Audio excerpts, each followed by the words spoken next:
भाई चलो नहीं पीछे से।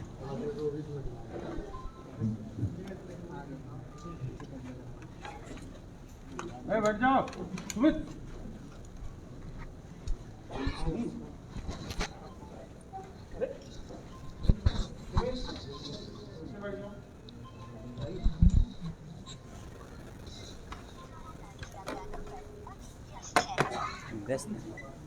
मीडिया बंधुओं, जैसा कि आप लोगों को ये विदित है कि आज देश के करोड़ों दलितों, आदिवासियों, पिछड़े वर्गों, अक़लियतों व उपेक्षित वर्गों के मसीहा एवं भारतीय संविधान के मूल निर्माता परम पूज्य बाबा साहब डॉक्टर भीमराव अम्बेडकर जी की पुण्यतिथि अर्थात आज के ही दिन दिनांक 6 दिसंबर सन 1956 को इनका देहांत हुआ था। और आज इस मौके पर सबसे पहले मैंने अपने निवास स्थान पर इनको हार्दिक दिल से अपने श्रद्धा सुमन अर्पित किए, जिन्होंने अपनी पूरी जिंदगी अनेकों कष्ट झेलकर खासकर इन वर्गों के लोगों को अपने पैरों पर खड़ा करने के लिए समर्पित किए। इतना ही नहीं बल्कि भारतीय संविधान बनाने का मौका मिलने पर फिर इन्होंने इन वर्गों के लोगों को हर स्तर पर अपने पैरों पर खड़ा करने के लिए इन्हें कानूनी अधिकार भी दिलाए हैं, जिनका यहाँ केंद्र व राज्यों की भी जातिवादी सरकारों के चलते इन्हें पूरा लाभ नहीं मिल पा रहा है। ये बड़े दुख व चिंता की भी बात है। इसलिए बाबा साहब डॉक्टर भीमराव अम्बेडकर ने अपने जीते जी इन वर्गों के लोगों को कानूनी अधिकार दिलाने के साथ साथ उन्हें ये भी कहा था, यदि इन वर्गों के लोगों को भारतीय संविधान में मिले कानूनी अधिकारों का सही से पूरा लाभ लेना है तो इनको संगठित होकर केंद्र व राज्यों में भी राजनीतिक सत्ता की मास्टर चाबी खुद अपने हाथों में लेनी होगी।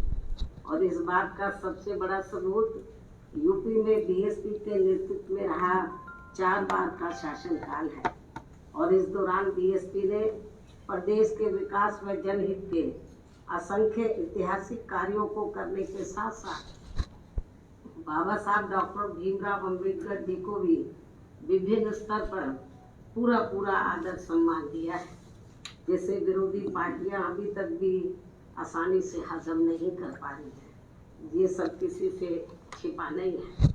और आज उत्तर प्रदेश सहित पूरे देश में बीएसपी के लोग जिस भी रूप में व जिस भी स्तर पर अपने ऐसे महान व्यक्तित्व व मसीहा की पुण्यतिथि का कार्यक्रम आयोजित करके इनको अपने श्रद्धा सुमन अर्पित कर रहे हैं, तो उनका मैं पूरे तहे दिल से आभार प्रकट करती हूँ।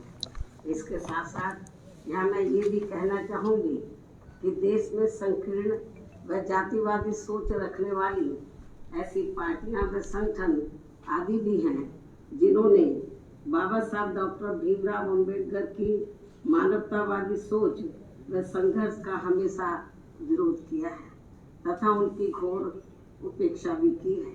लेकिन अब वे अपने राजनीतिक हित के लिए दिखाती व बनावटी प्रेम के रूप में मजबूरी में उन्हें याद करते हुए हमें नजर आ रहे हैं। यह उनकी इसी मजबूरी का ही नाम बहुजन समाज पार्टी है, जिसकी स्थापना के बाद से ही देश में टूटे व बिखरे पड़े हुए करोड़ों दलितों, आदिवासियों, अन्य पिछड़े वर्गों तथा धार्मिक अल्पसंख्यकों में से विशेषकर मुस्लिम समाज के लोगों को भी इस पार्टी ने बाबा साहब की सोच के मुताबिक चलकर इनको इनके वोट की शक्ति व राजनीतिक महत्व के प्रति जागरूकता पैदा करके उन्हें उनके अस्तित्व तथा उन्हें गुलाम मानसिकता से भी काफ़ी कुछ आज़ादी दिलाई है। इसलिए बाबा साहब डॉक्टर भीमराव अंबेडकर को दिल जान से चाहने वाले उनके खासकर बीएसपी मूवमेंट से जुड़े करोड़ों लोग देश भर में आज उन्हें केवल नमन व याद ही नहीं कर रहे हैं, बल्कि उनके अति महत्व आकांक्षी आत्मसम्मान व स्वाभिमान के मूवमेंट को पूरे समर्पण के साथ आगे बढ़ाते रहने का संकल्प भी ले रहे हैं, तैयार भी कर रहे हैं। इसके साथ ही बीएसपी का संघर्ष व मुख्य लक्ष्य बाबा साहब डॉक्टर भीमराव अंबेडकर के अति महत्वाकांक्षी आत्मसम्मान व स्वाभिमानी मूवमेंट तथा उनकी समतामूलक व न्यायपूर्ण सोच को देश में जिंदा रखने व उसे आगे बढ़ाने का मूवमेंट भी है, जिसे कभी भी कम करके नहीं आंका जाना चाहिए।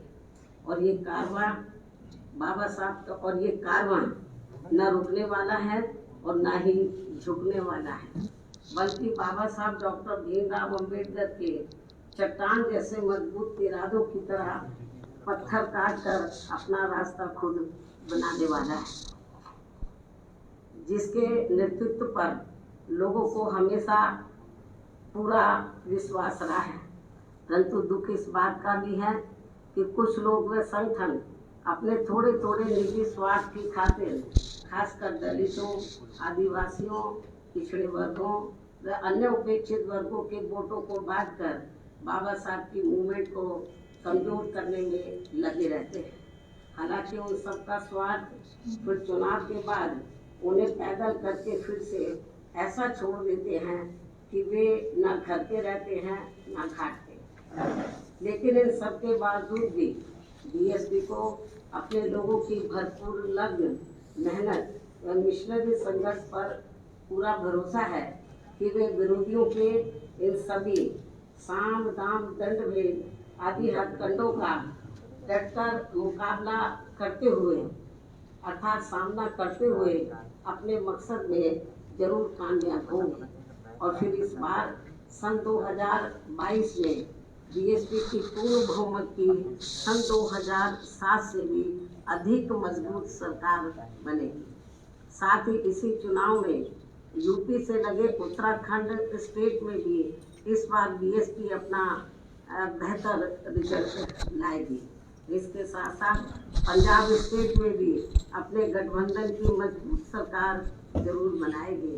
और अब अंत में पूरे देश भर में बीएसपी के सभी लोगों की तरफ से भी परम पूज्य बाबा साहब डॉक्टर भीमराव अंबेडकर जी के साथ साथ दलित, आदिवासी व पिछड़े वर्ग में समय समय पर जन्मे अपने महान संतों, गुरुओं व महापुरुषों में भी खासकर महात्मा ज्योतिराव फूले, छत्रपति शाहू जी महाराज, श्री नारायण गुरु व बीएसपी मूवमेंट के जन्मदाता एवं संस्थापक माननीय श्री कांशीराम जी आदि को भी दिल से नमन व श्रद्धा सुमन अर्पित करते हुए अपनी बात यही समाप्त करती हूँ। धन्यवाद। जय भीम व जय भारत।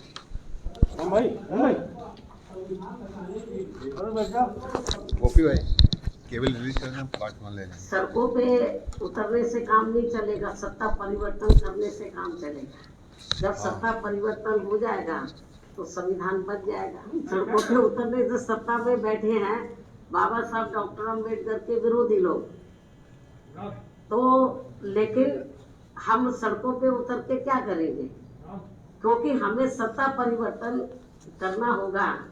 और जब केंद्र और राज्यों में इस किस्म की सरकारें जो संविधान के हिसाब से नहीं चल रही हैं, तो उनका एक ही रास्ता है कि उनको सत्ता से बाहर करके तो बीएसपी को सत्ता में लाना, तभी संविधान सही मायने में ठीक ढंग से संविधान के मुताबिक काम हो सकता है, किया जा सकता है।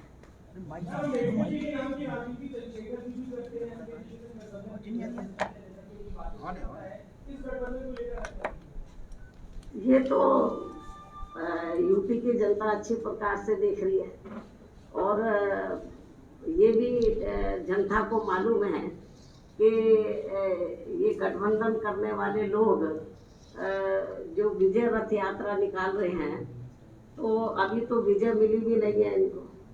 लेकिन अभी कल मैं देख रही थी चंदौली में, तो समाजवादी पार्टी के लोग किस तरीके से कानून को अपने हाथ में लेकर, और उनका विधायक भी तो कानून को अपने हाथ में लेकर, तो वहाँ के पुलिस कर्मियों के साथ जो उनका दुर्व्यवहार रहा है वो किसी से छिपा नहीं। अभी तो वो विजय भी नहीं मिली है, ये हाल है।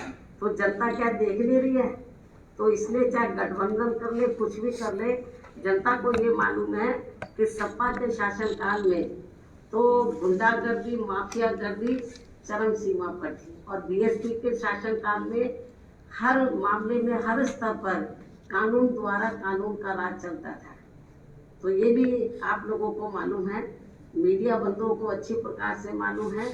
चाहे आज भारतीय जनता पार्टी कहे कि हम कानून द्वारा कानून का राज कायम करके चल रहे हैं, ऐसा कुछ भी नहीं है।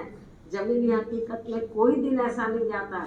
यूपी में 75 जिले हैं, जिस दिन खास तौर से जो दबे कुचले लोग हैं, वीकर सेक्शन के लोग हैं, उनके ऊपर जुर्म जाति किसी न किसी रूप में जरूर होती है। मीडिया को ये लोग मैनेज कर लेते हैं। मीडिया में तो बहुत कम रिपोर्ट आती है जुर्म जाति की, वर्तमान सरकार की भी बहुत कम आती है, आटे में नमक के बराबर। और बहुत ज्यादा जुर्म जाति हो रही है, ये किसी से छिपा नहीं है।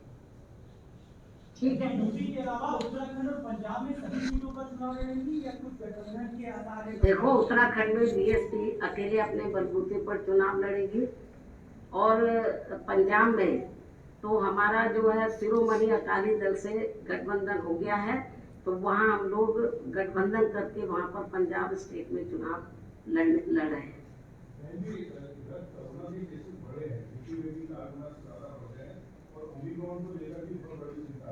ऐसे में आने वाले चुनाव की तरह से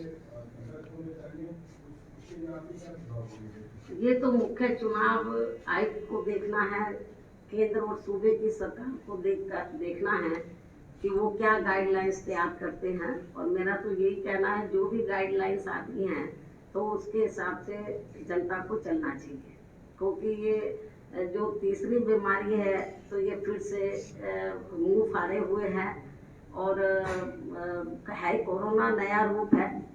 तो इसलिए मैं समझती हूँ कि मेरे तो यूपी की जनता से नहीं, जहाँ जहाँ भी चुनाव हो रहे हैं जिन जिन राज्यों में, तो उनको भी मुख्य चुनाव आयुक्त की, केंद्र की सरकार की, वहाँ के जो राज्य सरकार है उनकी जो भी गाइडलाइंस आती है तो उसको फॉलो करना चाहिए।